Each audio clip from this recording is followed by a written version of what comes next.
lights are out and you stumble in the dark. You kept pushing on, but then you went too far. When your ship has sailed and all your dreams are lost, everything is wrong, you feel like it's your fault. Just remember, I will be there for you, baby. Remember, there's nothing out there to get you, don't forget it. When life feels slow, just remember. Just remember. Just remember.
All right, ladies and gentlemen, we are live finally here for the Extreme ARCA series, brought to you, of course, by our friends over at the Extreme and Apex. We appreciate the heck out of y'all.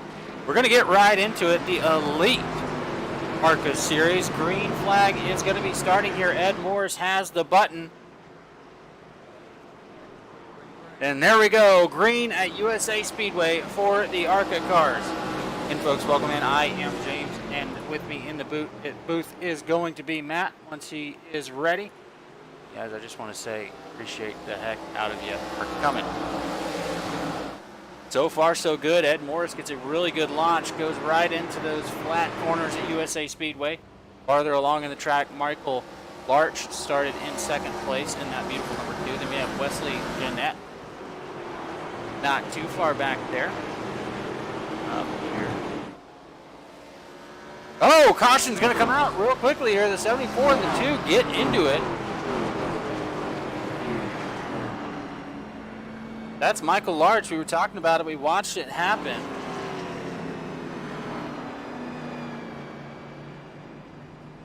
Let's kind of see what went down here from the view of Wesley. A better angle there. Again, appreciate you guys stepping in, jumping in right as we go. Looks like the 2 got a little bit loose.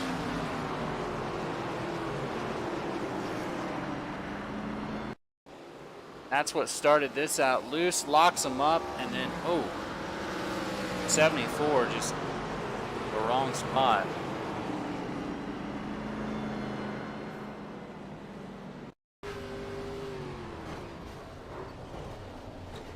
Right into that machine. Well, we're off rocking and rolling here pretty early, folks. Right out of the gate with some issues, but Ed Morris, let's go ahead and go over our race info while we got you here. The Elite Entertainment ARCA series here at USA Speedway. Myself, Matt Metler, in the booth. We're at the 0.61 mile USA Motor Speedway in Lakeland, Florida. And it is going to be an absolute blast here for these folks. As Clayton Hack, and then we'll go ahead and go over the grid. You can see it kind of in the top there, but we will go over it. Go our qualifying results. Here it is. Ed Morris started us off with a 21.58. Michael Larch, who just got in an incident, started in second. Sean Corkin in third. Wesley Jeanette started fourth. Justin Anasakek in 5th. Clayton Hack 6th. Jeremy Horn in 7th. Brett Carr 8th. Mark in at 9th. Brandon Bass 10th. Bobby Dolan to be in 11th. Jaden Darling in 12th. Dean Gargliano in 13th. Ed Moore Sr. there in 14th. And Corey Darr going to be finishing us out back of the pack. So folks, we're going to try again here. Lap 6 of 160.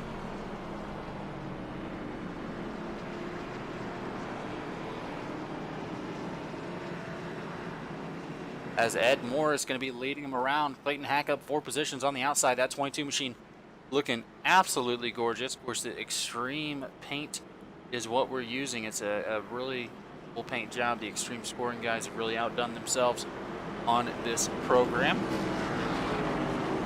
It gives the league owners a little bit more control over the paints that can be come in.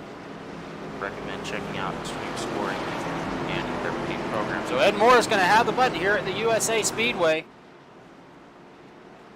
Coming around, waiting for the flag. Green flag is out. Everybody rocking and rolling at the iconic USA Speedway in Lakeland, Florida.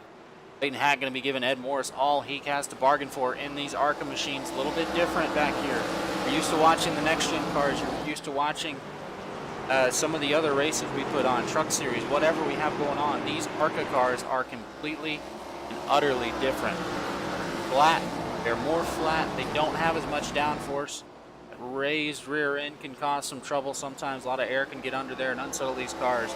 So to see these drivers come into USA Speedway and absolutely thrash with a 22.10 is something that is commendable.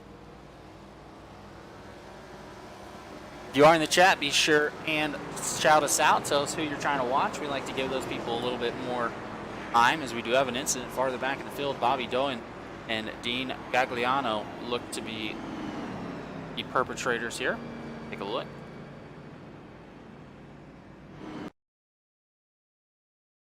You just see that. Oh, 67 gets a little bit sideways and helped around by Dean. This fix real quick.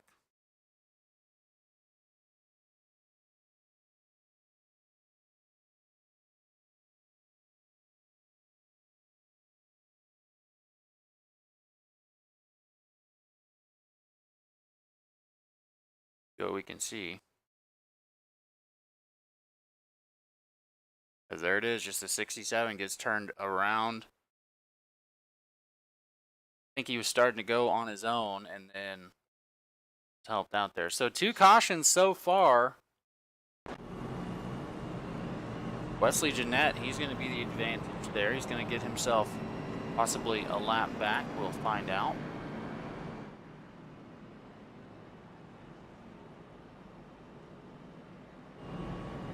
As yes, Wesley Jeanette is going to come around the outside, take that lucky dog position. He was involved in that incident earlier. Luckily able to do that.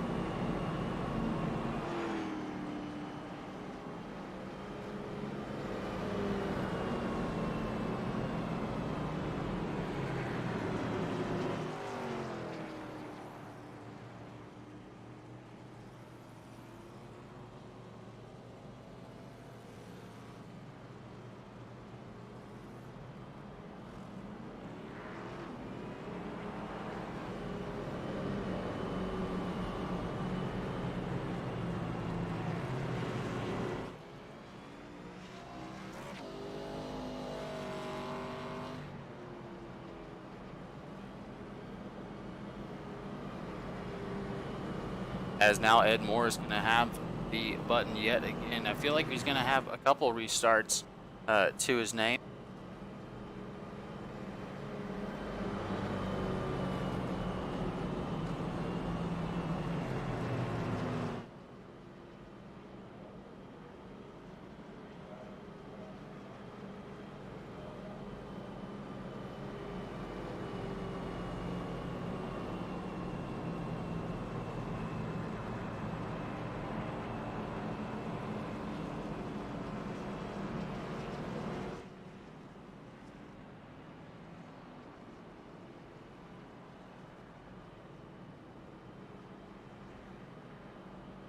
All right, we are back here, and sound issues be darned. Matt Mettler up in the booth. Matt, so far lap 13 of 160. Ed Morris has had it from the beginning, but these ARCA cars on this short track giving them fits. Yeah, right here in my home state of Florida, Lakeland. This is an old facility, but it has a ton of heritage. A lot of great racing that's been taken over the years, and these ARCA cars are a perfect fit for this racetrack. This is like the twisted sister car of the 90s back in the Cup Series, and this is going to produce a lot of fun side-by-side bump and run style racing. Sorry I missed the start of the race with you, James, but I'm here with you now, ready to go. And it looks like we've had a little bit of a caution-filled first 14 laps. Yeah, such is to be expected with these ARCA cars trying to get in here and figure them out, and it is no easy task for anyone. The ARCA car is one of my favorite cars to get in the sim and kind of learn how to drive, and that's what we're seeing, folks getting loose, applying the throttle a little bit too early, breaking that left rear, and then coming around. But Ed Morris, he's been doing it, and he's going to do it again as he gets that Chevrolet up and spinning coming into turn number 1. Oh, there we go. Ed Morris, he knows how to get the restart done. He's going to put it through the floorboard as he's beaten down on the inside of the racetrack. He right now has command of this race lead, but don't think Ed Morris Sr. is not going to take long to try to go ahead and get him driving in the rear view mirror. You pick up that loud pedal a little too soon on corner exit. That ARCA car will make you pay dearly. You're going to have to catch it up the racetrack, which will open up the bottom and give Ed Morris Sr. the preferred line should the two make a mistake up front. Absolutely, and that's what we've seen throughout, is just the ability for these drivers, if they can, apply that throttle. Otherwise, you might see some folks laying back a little bit, playing the long game. USA Speedway does eat up those tires. That old racing surface is very abrasive on the Goodyears, but it is something that these drivers are going to have to deal with as we got a battle for 6th. Mark Hanna and Brandon Bass. Oh, Mark Hanna and Brandon Bass, these two are no strangers to doing battle out there on the racetrack. Just about every single race I've called, these two have found themselves in a dogfight early on in the run and late in the run, and they have produced some great side-by-side racing. Right now, you can see who the advantage goes to, but don't think that one of the other drivers might not be playing the long game. As James was saying, this ARCA car certainly rewards the drivers that have the skill set of throttle control and knowing how to save their tires over the run. So just because someone may not show a lot of speed early like we're seeing right now, or just, pacing a little, a few seconds back off the car in front of them, they could just be playing a little bit of a chess match right now, saving their tires for later in the run. Absolutely, as we see the two grooves kind of forming as we take a look from the blimp here. Mark Hanna makes the pass after Brandon Bass gets a little bit bent out of shape, but these two grooves, the rubber's getting laid down. That bottom line is going to have to shift itself up once these situations come out. And then another battle for 11th, it looks like. Here's Ed Morris Sr. working on Michael Larch. Michael started in 3rd position, but is unable to capitalize now. The 5 working on the rear end. And the 67 there as well. He's under fire. So, and here's the thing about the ARCA cars, especially. There's no such thing as a bump and run in these ARCA cars. If you give somebody the bumper, you got to do it way before they go to enter their turn, because it is not going to end the way you want it to be. You want to get to that inside corner as soon as possible so that you make them the bump and run here. These ARCA cars not really a weapon in the arsenal. Yeah, James, you said it best. The front of that ARCA car is like a javelin in the way that it interacts with the rear of the car. If you hit someone with that, it's going to just lift the back tires off the ground, lose traction, and you're going to send them off like a howitzer. So you're right. You really be really careful when you pick your time to use the chrome horn, because chances are, once you open Pandora's box, it's going to be used back on you quick, fast, and in a hurry. Absolutely, as we've got quite a battle here, 9th to 14th. Everybody within a second as they're jostling for those positions. And as we say that, Ed Morris Sr. gets turned around. Prime Time gets dumped. He gets right reared. I'm not sure if it was intentional or not, but certainly early incident here for the 5 team. This is not what he wanted to see. taking a look here at the race cars. He's coming back around the racetrack. I'm not seeing a ton of damage. After all, it is a short track, so it's not going to be as aero sensitive, but that could have been a lot worse there, James. Absolutely. As we take a look, I want to go on board with Ed Morris. And looks like there was a checkup in front of him. And these cars get unsettled very quickly. If you're not used to what the machine's doing, it can absolutely throw you out of whack. And that's what happened. He had to slam on the brakes because of the checkup. And then just the 18 did not get the memo. Unfortunately, not that he could have. You can't see through the car ahead of you. But this will give us a better look. Yep, just was not expecting the checkup for the 5 to hit that apron, and he goes around. Luckily, everybody kept it out of the wall, so no issues there. Yeah, which is sometimes really hard to do here at this raceway. Yeah, a lot absolutely. of times, the trouble starts up top and just naturally migrates to the bottom of the racetrack, and it takes a really good heads-up race car driver to keep it off the wall. That was a very nice job by Ed Morris Sr., showing his racecraft out there on the racetrack as he's currently in his pit stall getting some service done on that prime time number 5 Chevrolet. He's going to take it back trackside, James. But already it looks like the old tale of cautions, breed cautions, is currently what we're seeing on the racetrack right now. What have these guys got to do to kind of just get in their rhythm and settle down so they can start logging some laps and obviously keep their equipment, for when it counts, and that's late in the race? Yeah, and here's the thing, though. You got to get in that rhythm. But the problem is, based on the pace here, Wesley Jeanette started in 4th position. He had a very fast race car during qualifying, and trying to find that speed while finding a place to pass as well is kind of the issue that we saw, as well as Sean Workin. He was another one who started in 3rd and unfortunately fell back. So some of these drivers have speed. They have the ability to get through and make some things happen, but you got to find an opportunity to pass, and every second that you spend trying to wait for the mistake to happen, it bunches everybody up, and that's kind of what we saw. Ed Morris kind of got bunched up there and was unable to capitalize and had to hit the apron. So once these guys get it settled out and they kind of find their running order, so to speak, that is where we're going to see this race take on those long green flag runs. But everyone right now is just trying to get in the position where they're around folks that are as fast as them. And that's what we kind of saw there, was that big checkup. Yep, it's like, it's like a bottleneck. It's one thing to catch the person in front of you. It's another entire different thing to pass them. And I know that may sound a little bit far-fetched to you guys watching at home. If you're new to SRM, make sure you smash that like button and ring that bell.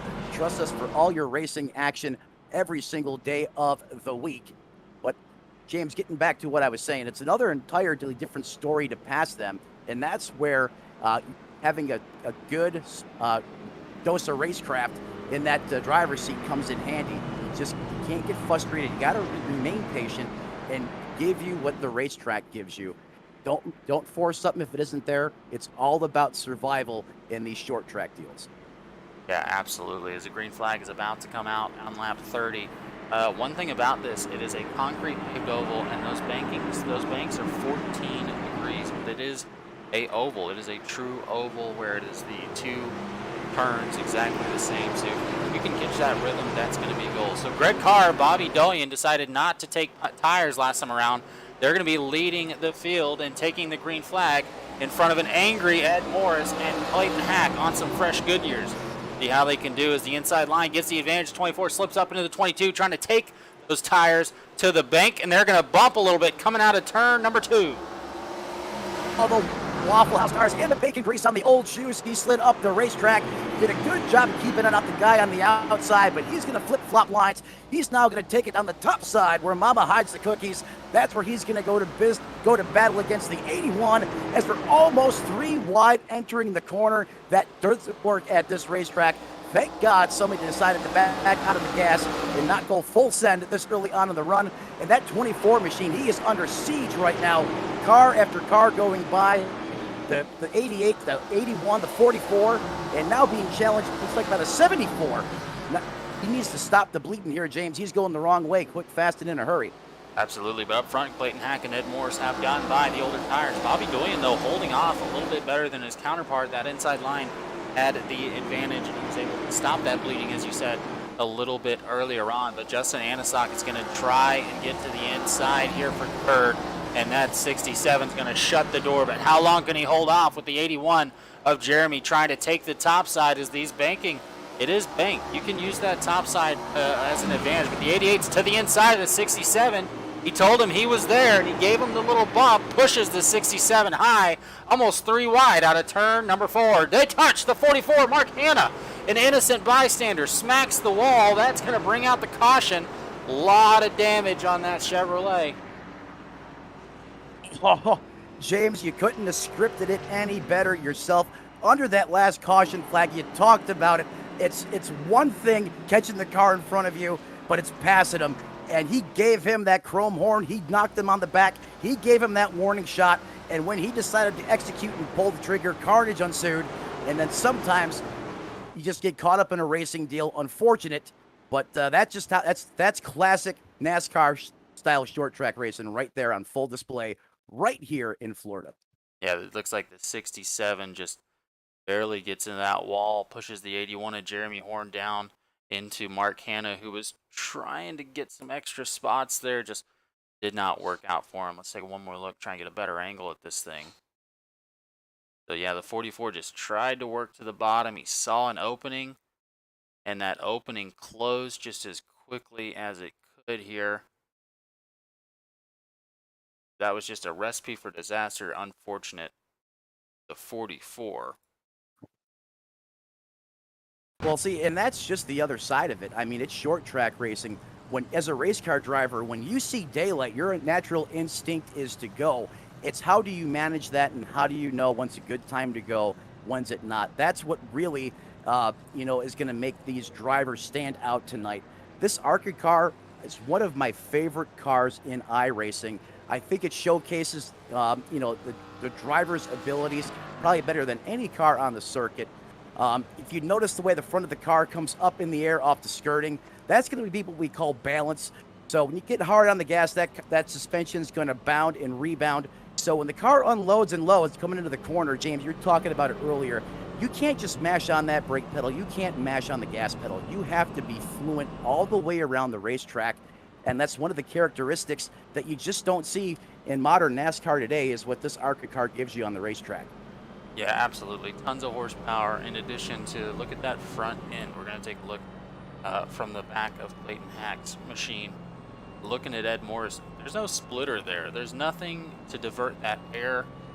So there's really no aerodynamic help at all on these machines, other than that little bitty rear spoiler that isn't doing much because of the square body here. So everything has to do with driver input. Absolutely everything has to do with how they handle and get in rhythm. And then throw that on top of one of the worst tire, probably very realistic tire model, but one of the worst cars for tire wear. You've got a recipe for, hey, you might be able to come in, be real fast, but you can't get that over the run. You're going to have a hard time. But Clayton Hack has certainly figured it out. He's up 5 positions so far. Last took tires lap 25. Along with the rest of those in the top 10, other than the last come in, Bobby Gullion. So, yeah, these guys definitely have their work cut out for them. And if you are in the chat, be sure to comment, all that good stuff. Like, subscribe. That doesn't get us any money. What it does is it gets this show out in front of some more folks. So that's what we're here for. Overall, though, Matt, I think we've got quite a race in front of us. Oh, we do have quite the race in front of us. This series never disappoints. They always deliver the high-octane action that I know I'm looking forward to each and every week in, week out. Speaking of high-octane, how about Justin Adesagak, the 88 Exalta machine? Started 5th, he's up 3rd. I guarantee you he's going to be around at the end. He's the Mr. Harvick. Where did he come from week in and week out? Look for Justin Adesagak to be up front contending for the win. He's one of the ones to watch. Absolutely. As we get ready for the restart, Ed Morris in a position he does not want to be in on the top line here at USA Speedway for the Elite Entertainment ARCA Series. Green flag going to come out. Going to get moving. Big jump on the 22. Great move. The 7's going to have to play catch-up. Luckily, he has a lane down if he wants to take it. There he goes. Not going to challenge right now, Matt. No, he's not going to contest for the position. Right now is a first 3 in line. Clayton Hack, Ed Morris, and Jeremy Horn are single file, I want to say, for the first time this evening. Hopefully these drivers are just going to decide it's time to just settle in, log some laps, and let the race come to them. But right now, how about Justin Adesagak? I want to go back to him for just a minute. He started 5th, currently in the 3rd position. This car is getting around the racetrack, James. He's coming into corner entry, not seeing any bobble from the race car. He's able to roll the center apex right around the bottom of the racetrack. He's able to pick up the gas pretty early in the corner and get a good drive off. That's a good driving machine. Absolutely good driving machine for a good driver for sure. Back in the 5th position, Michael Larch trying to hold off Brandon Bass as they are working for that 74. Ed Morris Sr. Look who's coming to dinner. Ed Morris up to 8th. Ed Morris Sr., I should say, up to 8th there.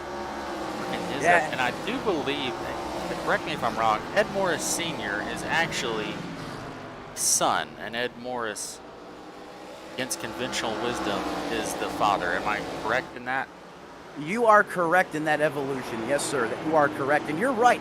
The 81 car is looking, Ed Morris Sr., last week, he wants to continue that positive momentum he's gained and build on it. He's had some good runs coming. Absolutely. As a 74, Wesley Jeanette tries to get a little bit of momentum there as he sees that 5 in the rearview mirror. And I may be wrong. Maybe Ed Morris is the father. Help me out in the chat there. But definitely a storyline. I'm 99% certain that Ed Morris Sr. is the father. And Morris is the son. And if I'm wrong, I apologize. I've been getting it wrong since I've started the series. Well, but I'm Ed Morris, age 62 in the SDK. Now, I could be wrong here. Ed Morris could be in the 80s, but definitely I was mistaken. Ed Morris Sr. seems to be Bada, as Clayton Hack is working on Ed Morris Jr., I should say. Probably not a junior, but they will go there. As Clayton Hack there in the 22 machine is trying to hold on for dear life. And here, Matt, what do you do if you're leading and you got Ed Morris behind you? You keep your eyes out the windshield in front of you, hit your lines and hit your marks. You don't let them pull the intimidator move on you and get you driving out the rear view mirror. As a driver, once he gets you to make that mental mistake, he's got you, and he's going to know it and put you in the crosshairs in a moment. So if I'm racing against him, I'm keeping my eyes focused out the window, hands on the wheel where they need to be, and I'm going to be attacking every single corner of that racetrack until the checkered flag falls. Absolutely, that's right. You got to run your race. You can't be looking in the rearview mirror. However, Ed Morris now needs to understand that he is under attack on all angles. He's trying to get up to Clayton Hack, but Justin Anasak is right there in the wings. Brandon Bass still trying to hold off Wesley Jeanette and Ed Morris Sr. Then a little bit farther back, Greg Carr's got his own battle with the 67 of Bobby Goyen, who just was involved in that incident. He has fresh tires ready to get up there. Yeah, Bobby Doyne, he started 11th place tonight when we dropped the green flag. He's currently residing in the 9th position. That 67 Chevrolet Impala, making good use of those fresh tires on the bottom of the racetrack. Gives it a little tail wiggle coming out the corner. Nothing he can't handle, though. He's got a lot of skill inside that race car. Right now, though, just seems to be a little off, maybe a center corner speed, but I know he'll be able to come down pit road and make some adjustments. That 24 Waffle House car seems to have found a little bit of speed. If you remember earlier on in the race, he was going backwards in a hurry. Oh, as we get a big slide out of the 67, I guarantee you he picked up that throttle pedal just a little early, and he made it look like drift night almost right into the inside retaining wall. But he saves it, and on they go, James. Another great save by another great driver in this series. Yeah, absolutely, and that's what we're going to see a lot of. Like we said, this old style suspension. We don't have that newfangled independent rear here. What these guys are working with is that single axle in the rear, so you got to be very careful with how you upset that thing, because it is unforgiving if you go around. But the good thing is, like we saw with Bobby there, you're able to do a little bit more as far as saving the car. There's less variables, so these guys definitely, it's something I think everybody should get in an ARCA league, the first league that they're in, because it teaches you how to drive the car, not the other way around. And that's one thing that's very important for you upcoming iRacers. Be sure and get you in the ARCA car, enjoy some leagues, because the officials, they're just lacking. But the league's definitely something to teach you that these cars are worth the price of admission. As Brandon Bass elects to come down pit road. Give him a lap down.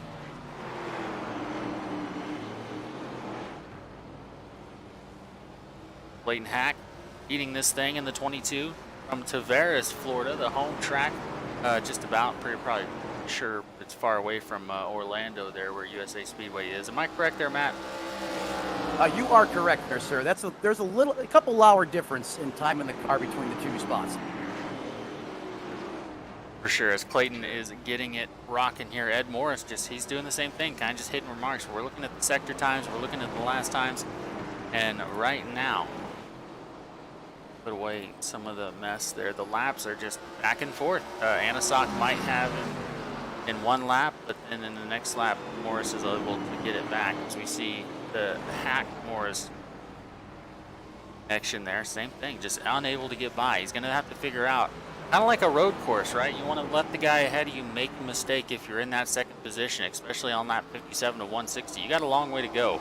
Let the 22 make a mistake, enjoy the ride. You're not getting caught by anybody except Justin. You can afford to kind of just hang out, save those tires, because you might need them later in the run. Well, that's just it. And you can also apply pressure to a race car driver without applying pressure with the front bumper. Just Clayton Hack, the 22, knowing that Ed Morris is back there behind him, is going to make him want to drive harder, even if he's not looking out the back window.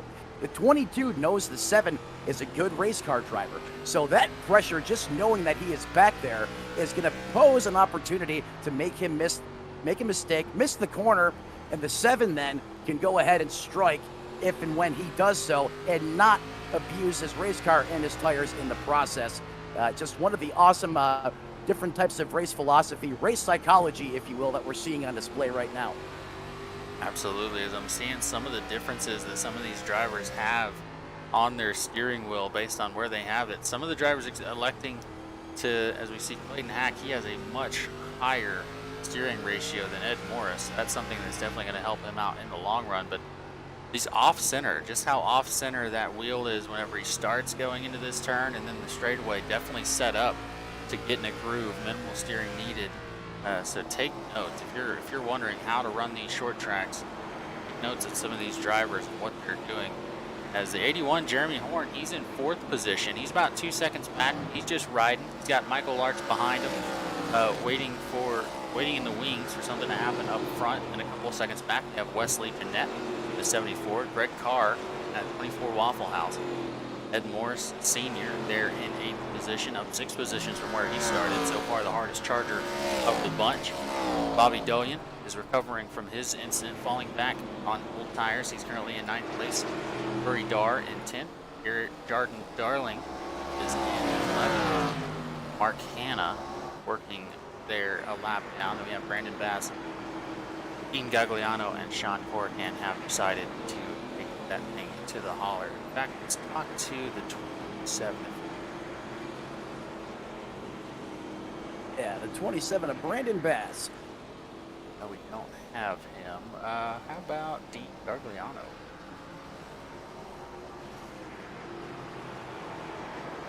Dean, it's James in the booth. You got me? I put him in the wrong one. I can't. Oh. Dean, it's James in the booth. You got me? Yeah. So, Dean, I saw the incident on lap 36. Kind of tell me a little bit from your perspective what was going on there. From what I see, the 23 kind of flinched and the 5 flinched, and he came down below the yellow line, and I hit him into my lane.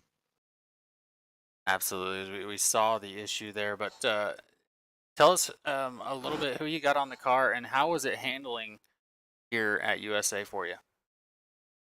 Actually, it was handling pretty good.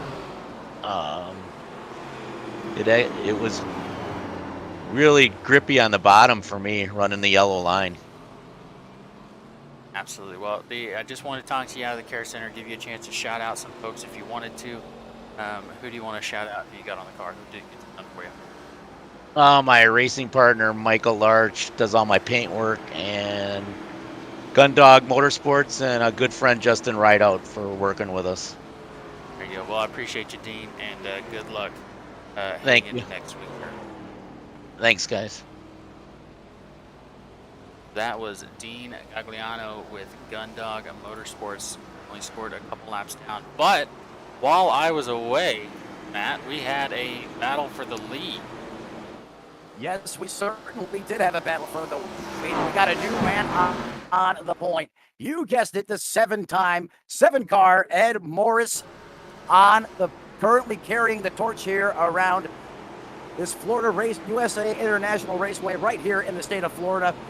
Just sitting, buying his time, making the driver in front of him use his stuff up, and decided it was time to punch his ticket and time to pull the trigger and take over the #1 position. And since he has done that, James, he has opened the gap up almost to 0.7 of a second.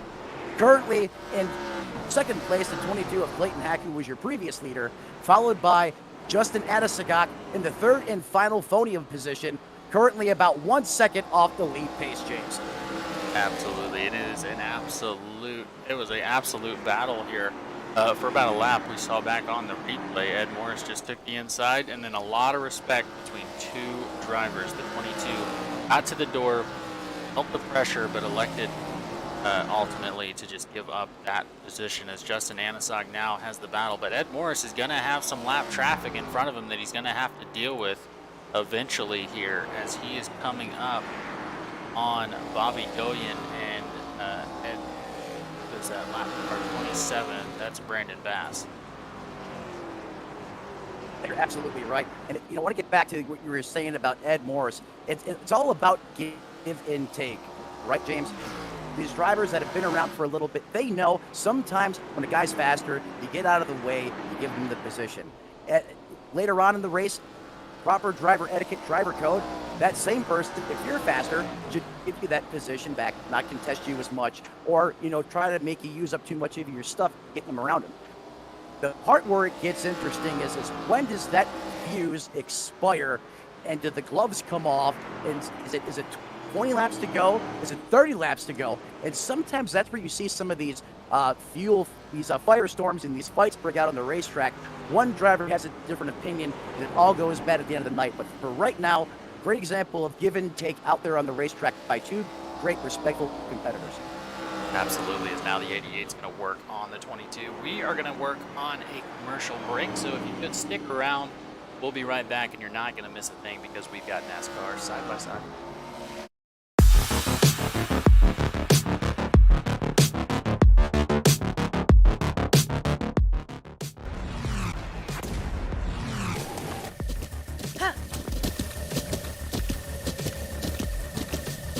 With the Butt Kicker Gamer 2, what you see and what you hear is what you feel.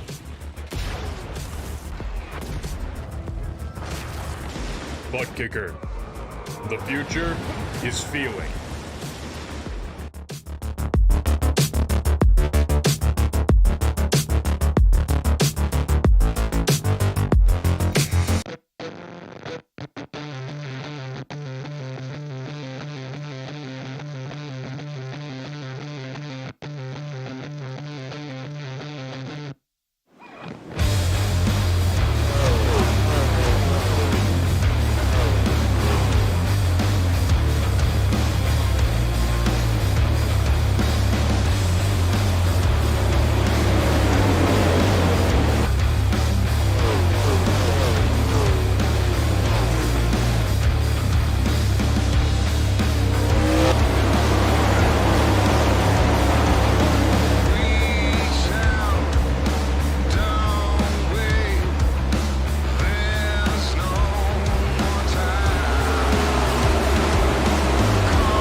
right, we are back here. Clayton Hack has been passed by Justin Anisak, and while that was happening, Ed Morris got out to a 3-second lead here. Jeremy Horn is battling for 6th with Carr. That is pretty much your update. Let's take a look at that pass for 2nd.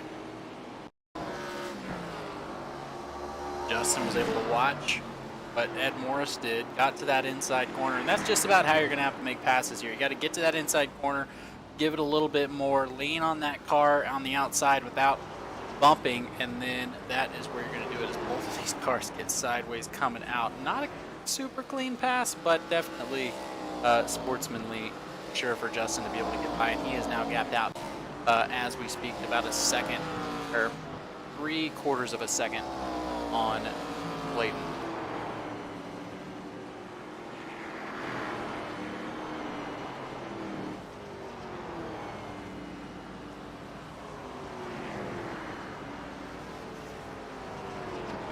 Oh, and speaking of that, the 22 of Clayton Hack, he did a massive tail slide going down the back straightaway. I don't know how he saved it, James, but he had the nose of that race car pointed straight into the inside wall, and he was able to regain control and keep this thing under caution. I thought that was going to be a disastrous impact, and the man is still pointed in the right direction. Incredible.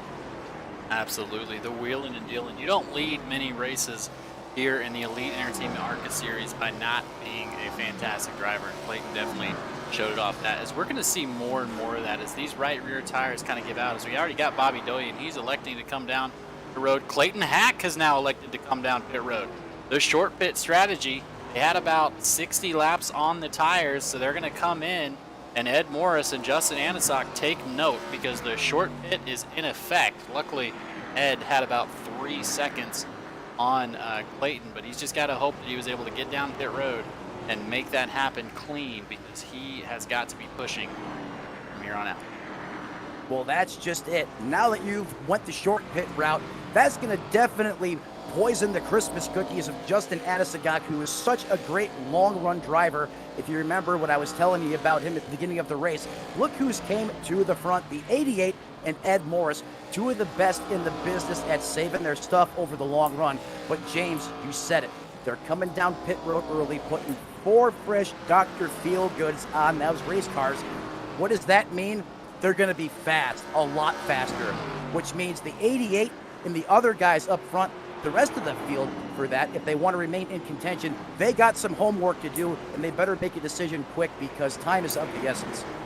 Absolutely, as we're seeing Clayton Hack take some of his first laps out, and so far his first sector was the fastest of the night. He was only 4 seconds back from Ed Morris, and every lap that he takes to come in pit road, he's got to be looking at that delta, because it has been he's a second gap between his best and his last, so he's got to be watching out for that. Now it's over to 1.5 seconds, so in only 3 laps, which Clayton Hack already has, which he just put down his fastest lap of the race, he's going to have that advantage. So Ed Morris has got to be thinking about pit road here.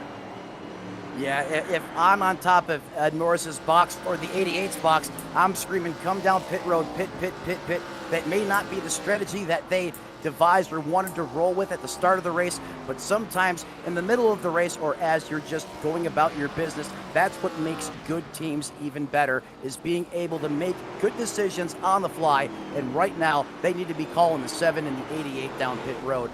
I mean, you cannot give up a second and a half a lap. That's way too much time. Yeah, the only savior for Ed Morris and Justin here is if the crew chief is talking to the folks back in Charlotte and saying, hey, we've got the fuel to make this one stop from here on out. We can make this last. We just have to keep going and hope for something. But there's another factor.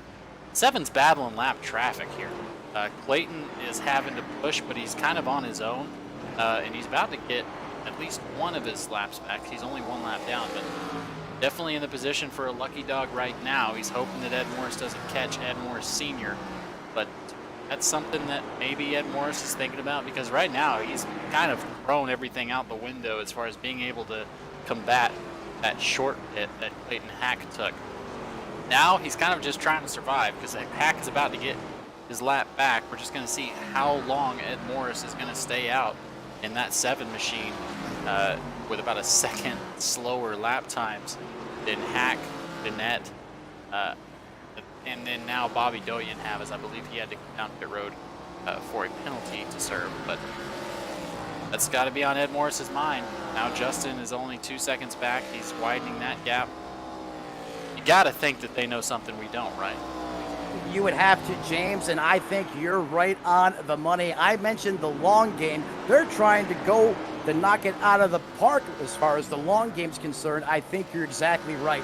These guys are really good on long runs, and I think they know they have enough fuel to make it on one stop. And if that's the strategy and this race stays green, even with the differential on the tires, with the amount of laps that they have to run and how many circuits are on the racetrack, the drivers, on the racetrack, vehicles like the 7, the 88, the 24, by the time, they're going to have, probably 10, 15, 20 laps out on the racetrack. So it's going to put them in prime position to be a long run candidate to win this race. I think you're exactly right. They're playing the one-stop strategy and going the distance. Yeah, absolutely. We know that they can make it at least 60 laps, and they're coming up on 62 to go. So Ed Morris and Justin Anasock are just going to try and stay back as much as possible as we go to our blimp here, kind of just to show where everybody's at. This is Clayton Hack, and the reason we're talking about this, he is a lap down, but he's about to get his lap back the old-fashioned way. And then right on the other side of turns 3 and 4 is Ed Morris working on lap traffic. So 2 different competing strategies working together, not to count out Michael Larch or Greg Carr, who last came in lap 35. He's actually in prime position to have a little bit of an advantage there in 4th. Jeremy Horn has not came down. And then Ed Morris Sr., he's got the sun in the rear view mirror, now is kind of on that strategy as well. So see if it pays off for him, as that is where the 7's going to go, down below the 5. Easy pass there, but Clayton Hack is just right behind Justin Anasock right now, trying to get second place back on the newer tires.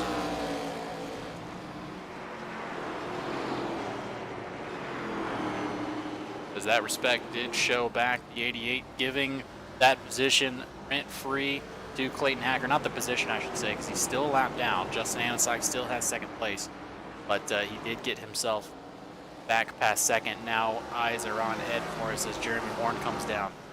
Yeah, he definitely gave him the uncontested preferred line. Justin Anasock knows better of that. He knows the long game here. There's no point in trying to slow up the 22s, march towards the front, as he's on. It looks like he's got 40, 50 more horsepower out there on the racetrack, and that's just showing you guys at home how critical his tires are on the racetrack. Now, James, you and I have talked a lot of different strategy here. We think we got it all figured out. Now, here's the other side of that. One little tiny thing crumples it the ball, throw the race notes out the window. The dreaded C word. If we get a late race yellow, then what?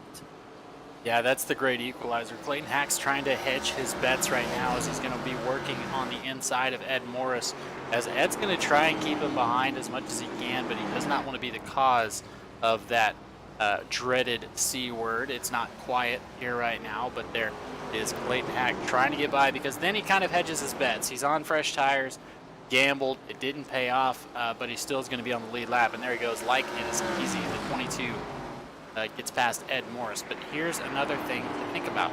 Clayton Hack already has about a second off of those tires than his best time at the beginning of this run. So he has been having to push to get back to his position that he originally had, now currently in 5th.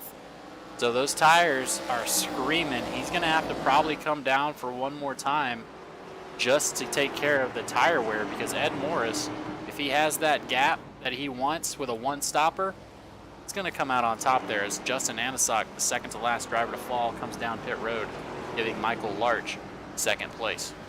You bring up a great point, and that is oftentimes drivers forget how driving through traffic, you wouldn't think it affects the tires that much, but it absolutely does, because you're not getting to run the preferred line around the racetrack. You're having to make hard cuts to the right and left, go to the top side, go to the bottom, get hard on the brakes. keep the car pinned down low, accelerate harder off the corner than you want to get that position, and that all translates into heat, which increases the tire wear. And you definitely want to do everything you can to keep that right rear as happy as possible. I think you're right. The 22, looking at the fall off right now, if he wants to play, if he wants to be competitive and keep himself in contention, I agree. He's got to come down and get service on that race car one more time. Yeah, he's going to try and get as much time as he can on Ed Morris. I elect that he's going to probably stay out for a couple more, maybe 10, 20 more laps to try and gamble for a caution. But right now, Clayton Hack in perfect position. He's actually going to pass Ed Morris here with a ton of time left on the ticker as Ed Morris is stuck on pit road just watching the race lead pass him by. All according to plan, though. Once he saw him, he knew, he made his decision. He said, Clayton Hack, you go ahead. I'm going to come down later and try and get the short pit. So now the shoe's on the other foot here. Ed Morris is not going to be a lap down to Clayton Hack. He's only about half a lap back from Clayton, and the tire fall off is definitely something that while we saw on the beginning of the run, Clayton had the advantage. Well, now the shoe's on the other foot. Now Ed Morris has that advantage in fresh tires, and he has a lot less laps, that he has to deal with on those old tires. Right, and the other thing is, this is a pretty small racetrack. You know, being a half a lap down at a mile and a half is going to be a lot more difficult to overcome than at a short track like we're here at tonight. All those variables, all those factors now playing in the favor, just like you said, in the 22 camp. But back up front, how about Michael Larch? He starts P2. He's currently in first place. We know why he's there. If you're Michael Larch, you've made your bed. You're pretty much stuck with it at this point in time. Are you thinking of any secondary strategies should anything happen that you don't foresee coming? Or at this point, this far in the run, you pretty much just have to run it out? Yeah, Michael Larch just came down pit road, so he's electing to try and get some fresh tires. Now he's just on burn mode. He's got to get rocking and rolling right out of the gate. He's got to work on this lap traffic. The only battle for position right now, it looks like this right here, but that's actually Jeremy Horn trying to get his lap back the old-fashioned way as Clayton is beating this thing. But now Justin Anasock is back up to Ed Morris. That gap that was about 4 seconds is now 0.4. These guys kind of on the same pit schedule. Now Ed has to battle Justin while he's trying to catch the 22. Right, and I told you, Mr. Where did he come from? Justin Anasock, right on schedule. I've seen it so many times in this series. You don't think the 88's going to be a contender, and then somehow, some way, he finds himself up there at the right time contending for a win. I love how that man races out here on the racetrack. It's just so fun to watch and exciting, and I'm so grateful to be up here in the booth watching these guys race week in and week out. Hope you guys in the live chat and the YouTube stream are having a good time hanging out with us right here at SRM. We're glad you're along for the ride here tonight. We start to wind this one down. James, already 115 laps through this one. I can't believe it. Yeah, absolutely. Running only 22 seconds a lap. So if you want to go get your popcorn, we've only got about 45 left. You do the math. So right now, Clayton Hack's doing some math. He's got about 7 seconds back to Wesley Jeanette, who is on his same pit strategy. Ed Morris is 9 seconds back and pushing. So you've got to wonder, was it worth it? Was it worth it to come in as early as he did? And he's definitely throwing that math out there. Look at that pit stop strategy and the differences between the top 7 here as Greg Card just comes out of the pits. Michael Larch just came out of the pits. He's on the lead lap. So it definitely kind of worked out for the two there. But yeah, the 22 has got to be thinking he's got to push, but at the same time keep these cars behind him. As the 24, Greg Parr is going to try and get his lap back on the inside of the 22 there. Yeah, and that's almost, like a double-edged sword. How do you push but maintain and try to keep the cars back there? One thing the ARCA car doesn't allow you to do as much is use the dirty air to your advantage. You don't have these big splitters on these race cars. You don't have the diffusers on these cars. The air is rushing underneath this car. This is an old school race car. So in the mind of racecraft, you cannot use the air as a defensive tactic. You're just going to have to go out there and wheel it and try to anticipate where that other guy behind you is going and put the car where he wants to go with it and hope you don't get tagged in the process.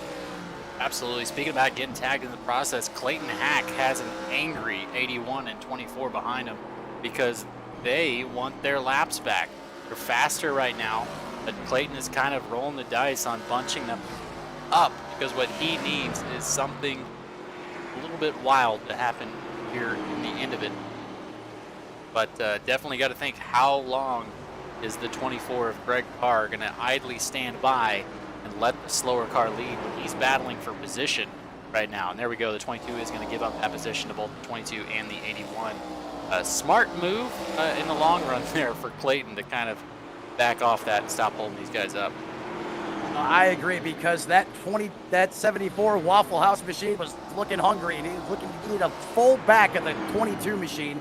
Clayton Hack smartly decides to give him the position up the racetrack, lets him on by. You live to survive and fight this one out to the end.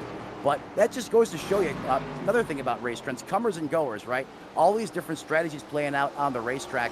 It's, you got to pay attention to the current running order, because you're not always battling the person that's just in front of you or behind you out on the racetrack. Is the 22 gives it a little tail slide coming out of the corner. Yeah, the 22 just kind of hoping that Ed Morris and Justin Ansock are battling and wearing out their tires, because these tires will plateau. We're seeing right now, let's take a look at the last lap time for these guys up on 22.910 for Hack, and then 22.281 for Morris and Ansock, not too far off. So they will plateau once you wear that sticky off the Goodyears. They'll kind of be in the same ballpark. But did Clayton give himself too much time? Did he give Ed Morris too much time to be able to get that back bumper and take the advantage before that happens? One thing I will say is the title sponsor, of course, Elite Entertainment LLC. We appreciate them coming on and supporting the Extreme ARCA series, as well as the company that's building these setups, which look to be absolutely dialed in. That's Agent Inc. Racing. Agent Inc. Racing down there in the bottom left. Check them out. They make some pretty good setups from what I'm seeing. Some really good setups for the ARCA cars. So definitely check them out. See what else they have to offer, as well as the graphic designer for this series. Again, they use extreme paints, so they have to have they don't have to. They have a special designer that comes in, makes sure everything good. As Corey Dar is having issues, he's going to go ahead and throw almost a caution there. But the graphic designer for the series is Transcendent Designs. You can look them up on Facebook or wherever you get your designs from. That's Clayton Hack now still battling lap cars in the wrong direction. Yeah, he just can't seem to get himself out of the firestorm of lap traffic. It seems like that man is battling someone a lap down every time we have him, every time we're showcasing him out on the racetrack. But James, like you said, we certainly can't thank all of our sponsors and partners enough. So much that goes on behind the scenes, all these men and women that all support the one cause, and that is the cause of just the love of racing, that allow these guys to get out here and compete week in and week out, and allow us to do what we do, be up here in the broadcast booth and get to call the shots here, as these guys are doing battle right here in the sunshine state of Florida, as we're getting ready to close this one out. James, back to you. And what a great time. Let's go ahead and listen to these gorgeous ARCA machines run around the track, as we're going to go on board with Ed Morris and see what he's seeing as we try and do this battle. We're going to turn it up. You guys do the same.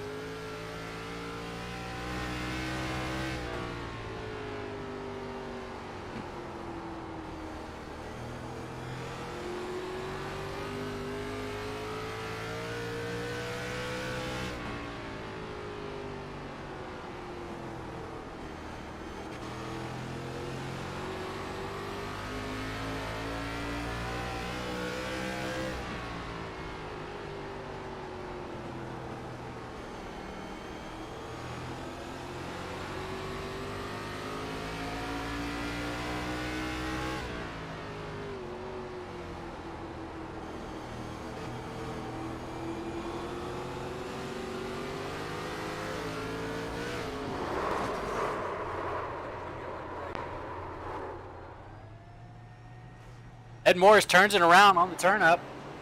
Commentator's curse absolutely striking here. We're going to try and see what happened. coming out of that turn it up segment. Battle for the lead, it looks like, as Clayton Hack has lost the position as well. Yep, I know why I was not on the lead pace, and that's because my network channel has crashed. One of the beauties of sim racing. Don't worry, I'm going to refresh. I'll be right back with you trackside here momentarily.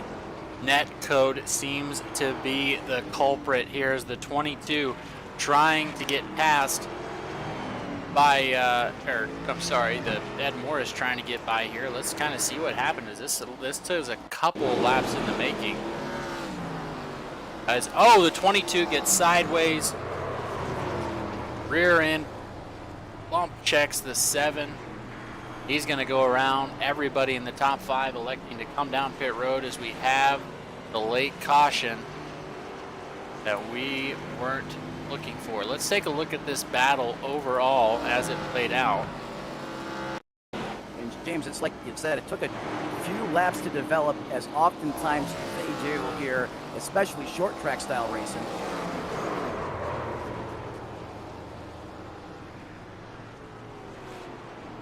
Currently looking at the 22 and the 81 doing battle out here on the racetrack. And if I am still not currently live, let me know. You are not. We are under caution. Give me one moment.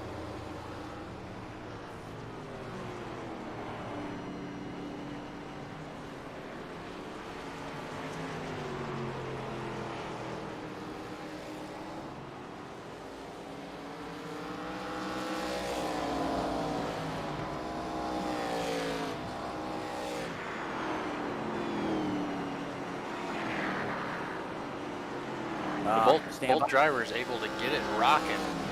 Again, we'll take one more look at what happened here from the limb. Where it all started on that 131.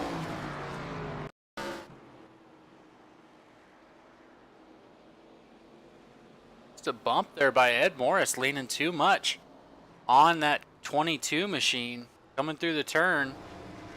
That's definitely going to do it. That's going to upset both of those cars, but in the end, Ed Morris taking right sides only. He's going to gamble. Seems like, luckily these bodies, they haven't been able to simulate sheet metal yet. Otherwise, we'd have a bigger issue. But yes, possibly Ed Morris going to be able to come in and happen here.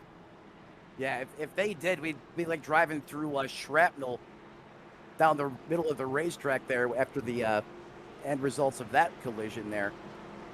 But you're right, these old school bodies here, these cars still have truck arms on them back from the 50s and 60s, and those bodies are actually hung on the chassis of the race car, not composite built, nothing like the next gen car is. But if you're a fan of old school racing, I mean, you can't do anything. You can't see any better product, in my opinion, out there, any racetrack, any given day of the week, any given Sunday for that matter, than this ARCA car that's on display right now. And you're seeing an old school track deliver some high octane racing, just like this track was designed for, this ARCA car right here. Absolutely. As those wave around cars going to take their position, that's going to be, I believe, the 67 Bobby. And who else do we got going fast here? Mark Hanna getting one of their laps back. We got some work to do. Well, Bobby better shake and bake to catch the field, because they're about to turn them loose here. Let them rip going green here one more time. That pace car is going to turn it hard right now. Right left side of the racetrack. Here we go. They're lined up. He's going to rack him and stack him. The 7's got the button. He's going to John force it on the whole shot. He's going to take the priority line down the inside of the racetrack. So currently looking on board, looking out the back bumper of the race car. Justin Anasagat, no surprise, he's going to be attacking from the high side of the racetrack. That's where he likes to do all his dirty work late in the run. He's going to pin him down on the inside, or try to, not allow him to accelerate him up off the corner. And got some good, almost going to go 3 wide there. Woo! 7 decided he's going to try to shoot the gap. Everything worked okay that time as planned, but I wouldn't want to see them try that again. But what about the level of action here, James, on the racetrack? That intensity is certainly kicked up a notch as we're quickly broaching lap 140 and 160. Absolutely. Justin Anisak doing a great job on the top line. Did not expect him to stay with Ed Morris. Hopefully nothing's damaged on that 7 machine, because that looked like he was a lot slower than he's been. That's going to give Wesley Jeanette. Oh, Wesley going to turn around. Hopefully he can stay out of trouble here. Wow! Get a new pair of pants for the 81 and the 2 of Michael Larch. How did nobody hit that race car? Give me new pants, new shorts, new racing gloves, new everything. And I'm not even in the race car, James. Let's take a look. This is the straightaway before from the view of Michael Larch. And he sees the 74, gets on the button. There he goes, and just tiny amount of contact. But hey, I would take that all day long. See from a different point of view, kind of see what happened with Wesley there.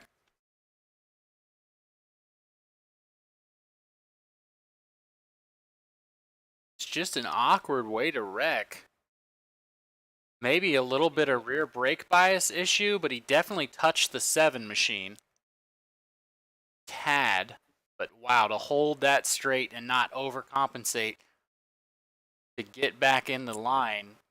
I give 74 just as much props as anybody else. At race speed, see what happened here. Wesley. I just don't know how nobody made contact in that ordeal. It's on the restart of a race. Everyone's bunched up. You're going for broke full send.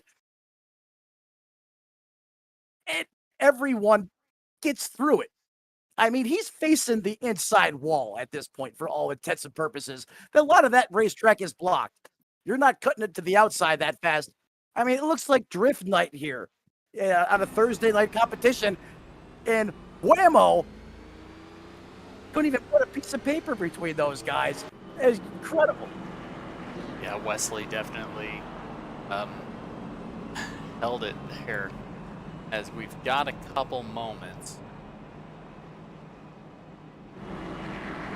Let's see.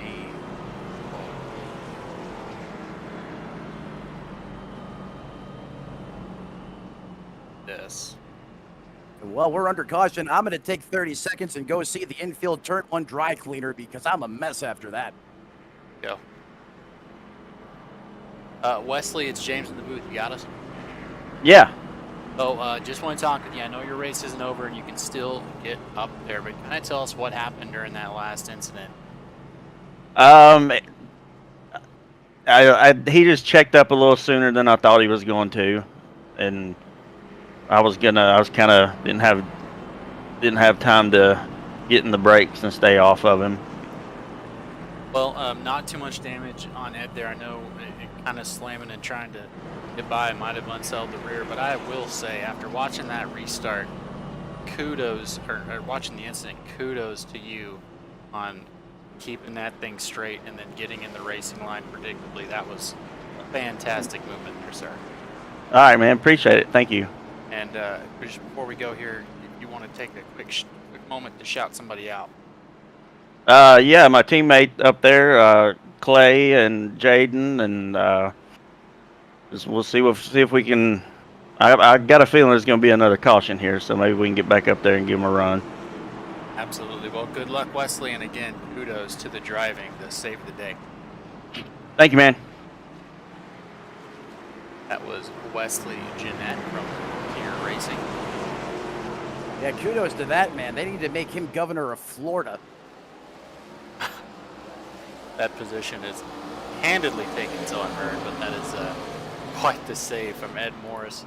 Ed Morris again kept that thing good, but 15 laps to go. Justin Anisak on the back bumper of the 7 machine. The 7, I hope he's not got something going on in that machine, because his entry is much different than it was, prove me wrong here, earlier on in the race.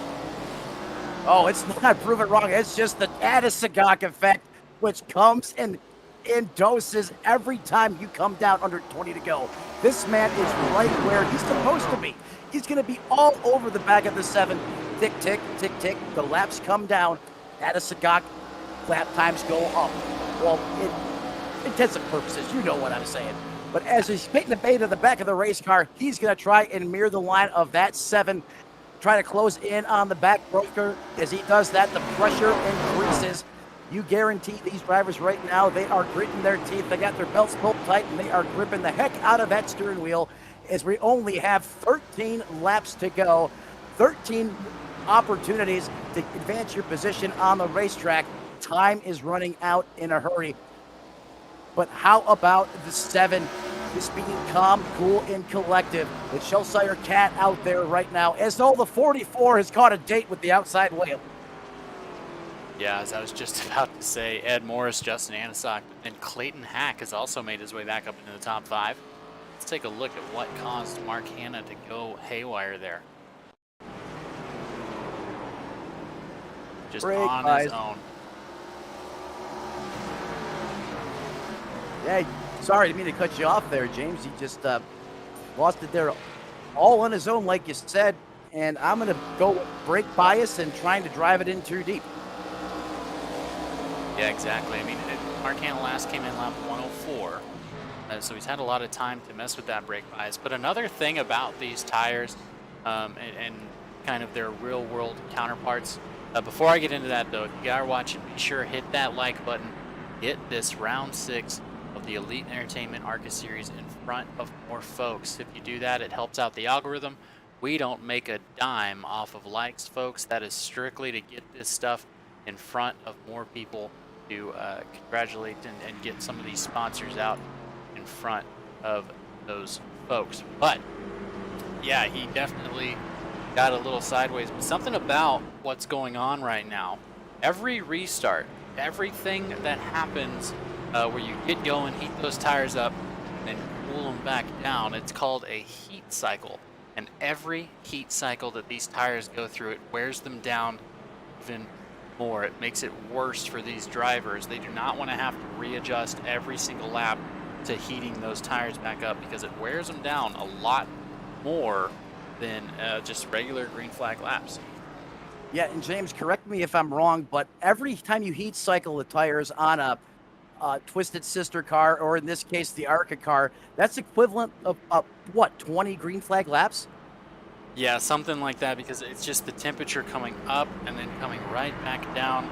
It expands and contracts that tire so much more than the layman would suggest. So definitely something that these drivers are going to have to keep an eye on, as we'll see probably a little bit more wiggle trying to get those tires heated back up before the green flag flies here for Ed Morris. But talk about some folks who are in a position. Of course, we talked about Wesley Jeanette earlier, and we talked to him in the 74 machine. He had that position, just unable to make the pass because Ed Morris was not making a mistake. He was going to have to force the issue. But look for him starting in 7th. He's going to be on that inside line there in about row 4. So check him out on the restart. Another driver that we know can do it, Clayton Hack, going to be sitting on the outside of row number 2 on the restart.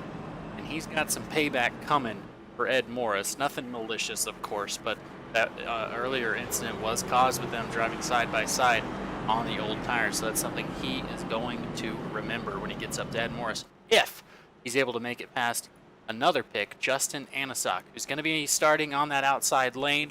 He's had the advantage on the outside lane, and I say I don't think Ed Morris's car is 100%.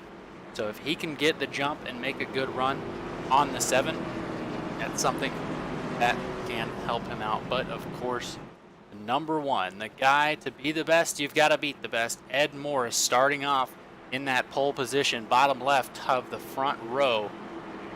He's got to do everything he can to keep his whole field behind him, Matt.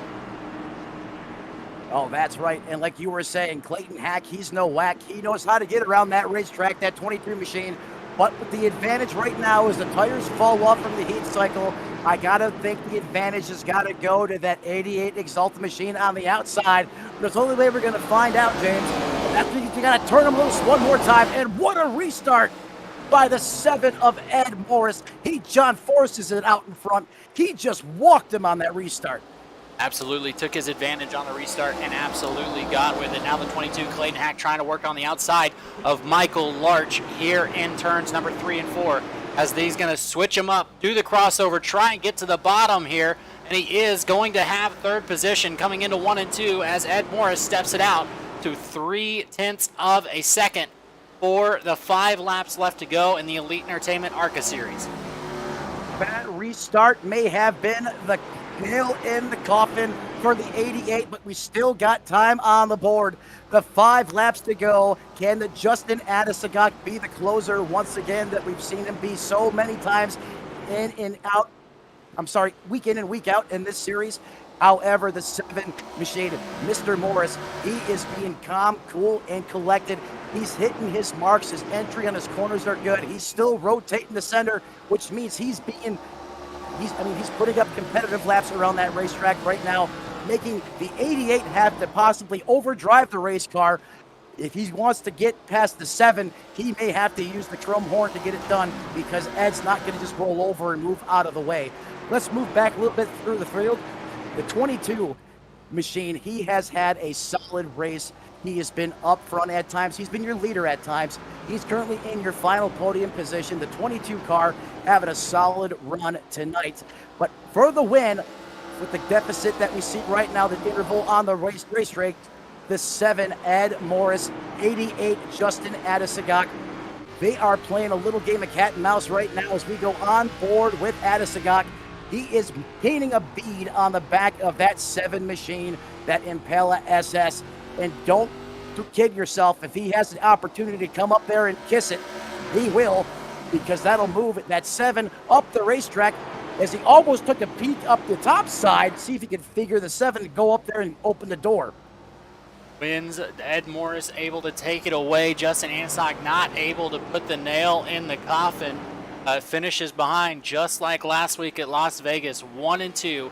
Ed Morris and Justin Ansock with the 22 of Clayton Hack coming back for a 3rd place finish. What a last lap. What a battle from your leader, Ed Morris and Justin Ansock, as Ed's going to burn it down as well. He deserves to do so for the fans here in Lakeland, Florida. Oh, he is going to tear those General tires loose, blow them down. You deserve it, buddy. You showed how you stayed calm, cool, and collective on the racetrack. You don't flinch, you hit your marks, and you go out there and you get yourself a statement win. That's how you burn them down. Congratulations to Ed Morris. He's your winner right here at USA International Speedway.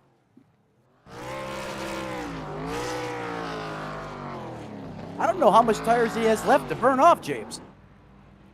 Yeah, Les came in lap 133, but definitely going to do the rolling burnout there for the 7 of Ed Morris from Bloomingdale, Georgia, getting his 2nd win of the in 2 weeks, possibly more. I haven't been a little farther back, but he is going to give those fans a show. And while he's doing that, why don't we go ahead and bring Mr. Morris up into the broadcast room. Congratulations on the win, Ed. Thank you. Appreciate it. So burning it down in the Chevy, you saw Justin back behind you. Was you thinking that he was going to try and make a move there, or were you sure you had him covered? No, I thought I was trying to keep as much distance as I could there toward the end, and we kept getting some late race cautions, and it's like, crap, man, I'm not going to be able to get away from these guys, and I took 2 tires there on that last stop to get back out front, and I know that was a bit slicker through the corners, and I know that was probably hurting my drive off a little bit, but and those guys raced me real clean, and Justin, I was waiting for the bump and run. I really was toward that last corner. I threw it into 3 pretty hard, just to get in there. So hope he didn't push me up. It's short track racing. That kind of stuff is expected. But I was able to hold him off and get off the corner in front of him. So yeah, I wasn't sure about that win at all. Maybe if the caution wouldn't have come out when we was on that long green flag run, I was running down Clayton. He was on a different cycle. I don't know if I'd have been a run away from Justin or not this time, since we didn't have much lap traffic at the end there.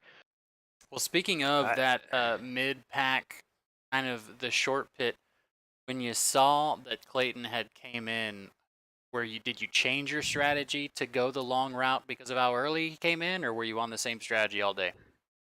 No, I kind of stuck with what I wanted to do. The tires really started slicking off toward the end of the run, and I didn't want to pit too early and get put in a position to where the car handling just went completely away from me, because I was quick early on, and then about the middle of the run, I was really quick, turning good lap times, and then toward the end of that run before we pit, I was really starting to fall off. The handling was really starting to go away. So, yeah, this would have been a completely different race, I think, if I would have tried the short pit game. I don't think it would have paid off. Absolutely. Well, Ed, tell me who you got on that gorgeous number 7 machine, and who gets it done for you. Who gets you in victory lane? Man, I'm advertising and promoting Extreme Motorsports Racing.com. You know, this league is great. It's a great place for people to race, and I try to promote it everywhere I go. I put a lot of hard work and dedication into running this thing and making it as great as it is, and continuing to improve. But appreciate everybody that helps me out and putting this league on, and all our sponsors, Elite Entertainment, Agent Inc. Racing, SRM for the broadcast. Appreciate all you guys and all your hard work. Top tier race control, 24/7 sim services for being our admins this season and running this race, so I don't have to be be on the top of the box calling the shots. You know, I get to be in the driver's seat out here racing with these guys. So big thanks to those guys. Absolutely. Well, Ed, again, man, congratulations on the second win in a row, possibly more. Is it the second? Yeah, this will be the second one this season. Yeah. There you go. Well, Ed, again, man, congratulations, and hopefully we'll talk to you next week, sir. Appreciate it, man. All right, next, Matt, I believe you have Justin Anasock in the booth with us. Justin Adisagok, Matt Metler up in the SRM booth. You got me, sir. Yes, sir. Oh, you know where I'm going with this, man. Mr. Don't Sleep on Me almost comes up there and steals another one. I shouldn't say steal, because you were right doing your Justin Adisagok things throughout the race. You were consistently fast in the long run, making changes on your race car and putting yourself in position when it counts. That restart that 7 got on that initial restart of the race, he just got one heck of a bite as he launched that race car. Was that the difference? Honestly, it was like all the restarts before. Just using up my tires. Every time I would have a restart, I have to use up my tires just to fend off the guys behind me. But man, second place again. So it looks like it's gonna be a bridesmaid kind of year with the wins, but just had a nice clean race. That's all I'm looking for at this point is nice clean races. One of these days I'll get a win in there. Hey, Justin, the way you're running, you're gonna get a win. You're just too competitive, and you're so good at being around at the end of these things. And just like I said, where did he come from? Very reminiscent of Kevin Harvick. You're the closer in this series. And if they go to sleep on you, they better remember they got to contend with the 88. You're going to win one of these, man. I know it's coming. What a run. It's so fun to watch you up here in the booth do your thing. And I know the guys and gals at home watching the stream love watching you race out there week in and week out. Who do you want to thank tonight, man? You know, you got a lot of people working on that race car help you out. Jeremy Horn, he set up a practice earlier to get me. We're just going back and forth with lap times and long runs. So shout out to him and everybody tonight that showed up, and then you guys in the booth, of course. And then shout out to Ed. He got me again. Two-timing Ed. Well, I'm telling you, Justin, you keep performing at this level, you're going to get wins, and they're going to come in bunches. Great team effort, great race, always fun to call it. And I was telling James, I said, I'm telling you, he's going to be there. I thank you for making me look like I was on the ball and knew what I was talking about. He's your second place finisher tonight. Your 88 Exalta Impala Chevrolet, Justin Adisagok. All right, next we're going to have Clayton Hack in here. Clayton, good run. You had the race there for a little bit. Did you feel like the short pit was going to work out for you? I honestly did. I was hoping we would stay, green a little bit longer, and then I saw Ed coming and knew that the only thing that was going to be able to at least keep me in contention was a caution. Thankfully, got on the last set of tires, and started making up some ground, picking up positions.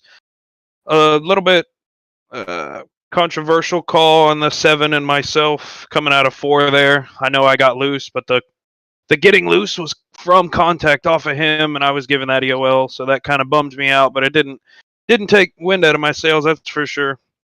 There you go. A lot of drivers would have turned around and had a chip on their shoulder, but you were able to come back to a 3rd place finish. Absolutely fantastic run. What about that restart got you to where you needed to be in that podium? That would be my mother and father down in Florida. I always send them the link every week, and Dad called me with about 15 to go. He said, "I notice you're pinching it off in the corners, losing some speed. Try to go half a car up." He raced for pretty much all his teenage years, so he's got a lot of knowledge with this short track stuff. He said, "Try to throw half a car up, get on the brakes, and cross him over." And as soon as I did it, I mean, I lit up like a kid on Christmas. I was so excited that it actually worked. So Well, definitely all thanks to him for that call, because I would not have thought about that one bit. well, if I see the hometown of in Florida there, has your dad ever raced at the Lakeland USA International? Not that I know of. I know he's got a ton of experience at New Smyrna. A lot of trophies he's brought out of there. He did some Volusia Speedway, dirt. He did the Ocala Speedway. He's done mostly dirt, but I know he had some New Smyrna Speedway short track asphalt wins for sure. My car is off of his 1997 or 98 late model that he had. It's an exact replica, just like it. Well, we may have some familiar ties there, Clayton. I got family in Orlando that was real close to New Smyrna and all that. But anyways, we'll cover that later. Clayton, you got the Awesome. 3rd place finish. I know we already shouted out Pops, but tell me who else gets it done for you on that 22 machine. Absolutely. Top tier racing. Thanks to the guys, Wesley Jeanette, Jaden Darling. I know Jaden struggled a little bit tonight, but he was so helpful calming me down after that incident. Thanks to him for the motivation. Tight Lines Apparel, top tier race control, Bullet Performance, Snap on Tools, and that's about it. There you go. Well, appreciate you, Clayton, and hopefully we'll be talking to you again next week, but with a better result. Yeah, with the Roval coming up, if there's anything I can say, there's no way I shouldn't win it. It's more than likely the Roval. Road courses are my bread and butter, so we'll see how we do. There you go. 22 calling a shot. Hopefully we'll talk to you next week, sir. Yes, sir. So Matt, there you have it. It's been the expert opinion coming in clutch for Mr. Hack as Ed Morris brings it around. Let's go ahead and run over your final race results here. Of course, in first place is going to be Ed Morris, John Anasagak. Is that correct? Or Justin? Justin Adisagak. There you go. Finishing in second, Clayton Hack rounding out the podium in third. Michael Larch had a good run in second. He's back in the 2 machine. He fell back to 4th from his 2nd place start. Greg Carr in 5th position. Wesley Jeanette, good recovery in 6th. Jeremy Horn started 7th, finished there. Good run for him. Ed Morris Sr. up 6 positions, our hardest charger of the night. In 8th, Bobby Doyen in 9th. Jaden Darling in 10th. And let's bring them the rest of the way down the finishing order. Take you guys home tonight. Coming home, position 11. That's Mark Hahn in the 44 Chevrolet. 12th, Corey Dar. 13th, Brandon Bass. 14th, the 18 machine of Dean Galano. I hope I said that correctly. The 15th place, Sean. I'm reading this off of your screen, actually, James. So I apologize. The font is a little small there. I believe that's Sean Curran. And 6th, and that's going to be rounding out your final order tonight. I thought we had some more competitors, as much action as there was on the racetrack. But again, Sean Curran, certainly last but not least, coming home 15th, 135 laps down to close this one out here at USA International Speedway, the Sunshine State, right here in Central Florida.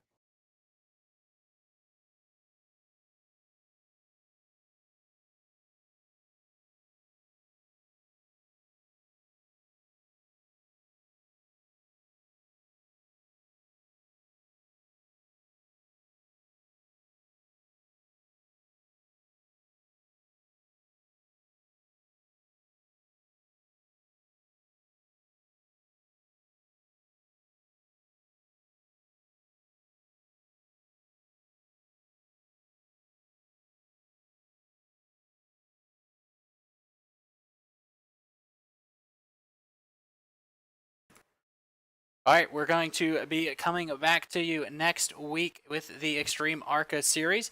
We'll be at the Charlotte Motor Speedway Roval here in the ARCA cars. They are an absolute blast. You're not going to miss that. Same time, same place, as well as we have live racing action everywhere else across our channel. You can find all of our socials in the description. Appreciate you, and as always, talk to you next week.